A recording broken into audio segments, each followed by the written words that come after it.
¿Cómo están, jóvenes estudiantes? El día de hoy vamos a hablar sobre lo que es la luz, el calor y la temperatura. Dentro de lo que es la luz, el calor y la temperatura, primero vamos a pasar a lo que es una pequeña reflexión frente a los momentos que estamos viviendo, donde indica que en toda oscuridad hay una luz y en cada lucha hay una solución. En toda fe hay esperanza, hijos. Entonces pasamos a detallar lo que es el tema ya de por sí. Dentro de lo que son los factores abióticos, voy a detallar lo que es la ecología. Y la ecología llega a ser una ciencia que estudia la interrelación entre los seres vivos y su medio ambiente. Dentro de la ecología vamos a encontrar lo que es una rama que se le conoce con el nombre de ecosistema. Y el ecosistema llega a tener lo que son dos factores, el factor abiótico y el factor biótico. En el factor abiótico, pues obviamente están los seres que no tienen vida y también son conocidos como biotopos.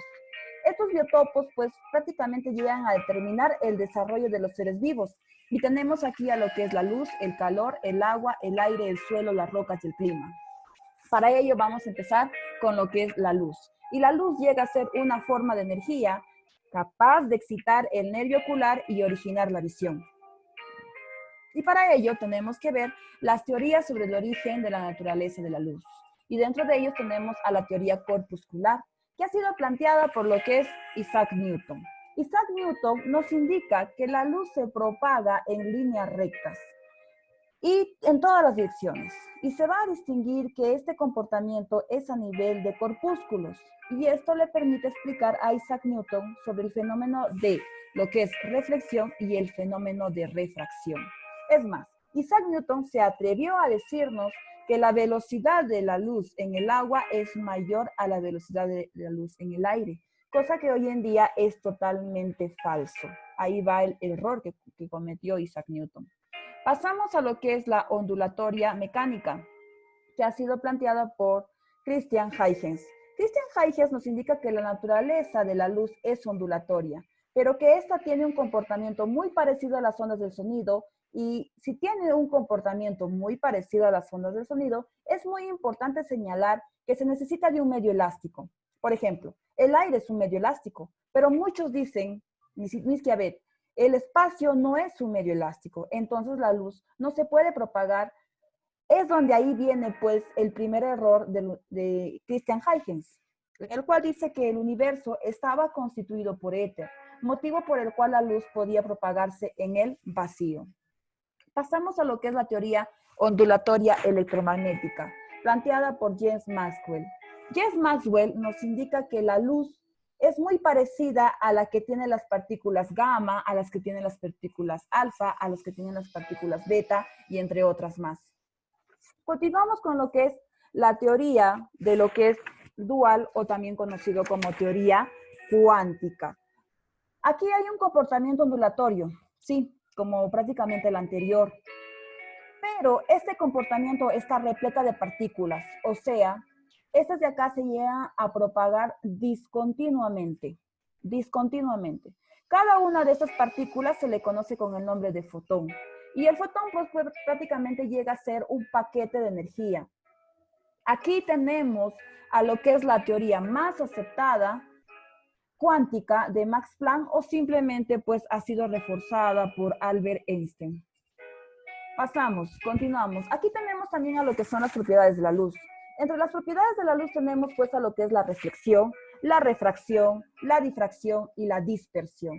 Una de las propiedades, pues acá, en caso de lo que es la reflexión, es donde el medio no cambia, el medio es el mismo. Donde el rayo de incidencia va a ser igual al rayo reflejado.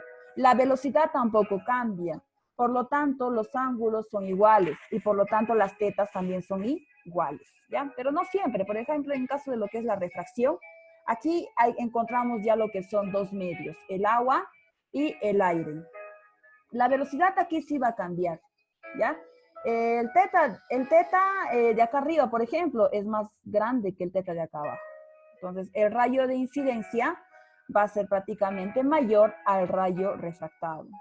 Y aquí también cumplimos lo que es una ley de Snell, en el cual pues tú estás llevando lo que es en física, donde es más que nada para poder desarrollar los ángulos. Pasamos a lo que es difracción. La difracción es aquella pues donde la luz choca. Y cuando la luz pasa de esta fracción a otra, pues obviamente es donde se va a encontrar alrededor. También genera lo que es una pequeña penumbre y esto pues va a ser gracias a lo que es la difracción. Pasamos a lo que es la dispersión. Gracias a un instrumento que se le conoce con el nombre de prisma, es donde prácticamente las luces se van a dispersar en lo que son 7 colores. En el cual pues tenemos que a menor longitud de onda, por ejemplo, tenemos aquí a lo que es el violeta, al índigo, al azul, al verde, al amarillo, al anaranjado y al rojo. Entonces, si esto de acá llega a tener menor longitud de onda, el color que va a reflejar va a tender a ser violeta. En cambio, si va a llegar a tener mayor longitud de onda, el color que va a ser reflejado va a tender a ser rojo. Continuamos. Listo, pasamos ahora a lo que son las fuentes de luz. Entre las fuentes de luz vamos a tener a las fuentes naturales y a las fuentes artificiales. Dentro de las fuentes naturales, obviamente, pues es una luz, va a ser una luz natural y encontramos al sol, a las estrellas. Tú sabes que el sol y las estrellas, pues, generan su propia energía gracias a lo que es un proceso de fusión, donde 4 átomos de hidrógeno se van a fusionar en un átomo de helio y es donde ahí, pues, generan su propia energía. También tenemos a lo que son las bioluminiscentes. Dentro de las bioluminiscentes tenemos a lo que son las algas noctilucas y a lo que es a la luciérnaga, ¿no? A la luciérnaga que se apaga y se prende, ¿no? Después tenemos a lo que es a las artificiales. Y dentro de las artificiales, pues tú puedes aquí detallar a lo que es una vela, una antorcha, un foco, lo que tú puedas imaginar. Aquí dentro también tenemos a lo que es el comportamiento de la luz frente a diferentes cuerpos. Tenemos a los opacos, a los translúcidos y a los transparentes. Dentro de lo que son los opacos, pues la luz no va a pasar. La luz se va a reflejar totalmente. Por ejemplo, acá tenemos a lo que es la pizarra, la pared, la madera, los espejos. En caso de lo que son los translúcidos, solamente una porción de luz va a pasar. Por ejemplo, acá tenemos a lo que son las nubes, a los vidrios catedráticos. Yo, por ejemplo, que voy todos los domingos a misa, ahí pues puedo observar a los vidrios catedráticos, donde prácticamente parte de la luz llega a pasar a través de ellos. Pasamos ahora a lo que son los transparentes. Los transparentes prácticamente es donde la luz pasa completamente. Aquí, por ejemplo, podemos tener al aire, al vidrio transparente, etc. ¿Qué tal? Hasta ahí está entrando todo el conocimiento, a eso me refiero, ¿ya? Continuamos. Pasamos a lo que es el espectro electromagnético. Y algo muy importante que tú tienes que saber aquí es que el espectro electromagnético va a empezar, por ejemplo, desde partículas gamma y va a culminar en ondas radio. Imagínate acá en la imagen, tenemos aquí a lo que es los rayos gamma. Si tú observas acá, ellos tienen menor longitud de onda. Pero si tú observas acá en la radio, ellos tienen mayor longitud de onda. Pero ellos al ver que tienen menor longitud de onda, pues eso significa que van a tener mayor energía. En cambio, ellos van a tener mayor longitud de onda, pero van a tener menor energía, ¿ya? Ahora, en caso de los rayos gamma, por ejemplo, tenemos que estas ondas son muy energéticas, tanto que causan daño. Estas son capaces de llegar al cuerpo y poder llegar a nuestras células y pueden generar lo que son las mutaciones cromosómicas. En caso de igual también puede suceder en caso de los rayos X. En caso de los rayos UV, o también conocidos como actínicos, estos de acá llegan a tener efectos positivos y efectos negativos. Entre los efectos positivos, pues obviamente estos rayos sintetizan lo que es la vitamina D.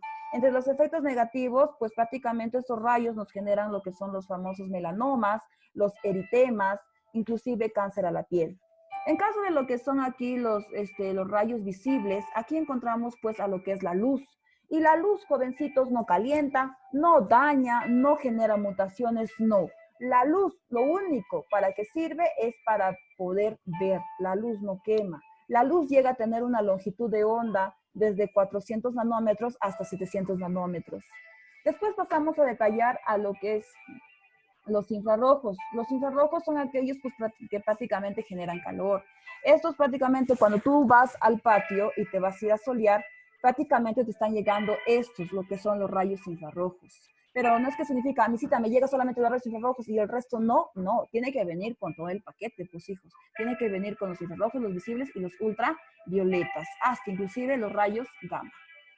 Después, pues tenemos a lo que son los microondas y a lo que es radio.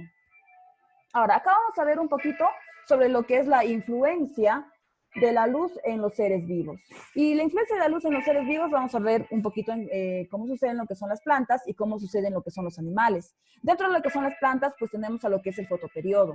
En caso del fotoperiodo vamos a tener pues a las plantas longidiurnas, a las plantas brevidiurnas y a las plantas fotoindiferentes. Dentro de las longidiurnas, pues van a ser plantas que necesitan bastante calor para que desarrollen su metabolismo.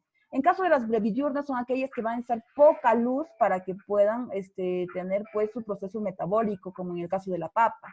Las fotoindiferentes, como en el caso, por ejemplo, de los girasoles.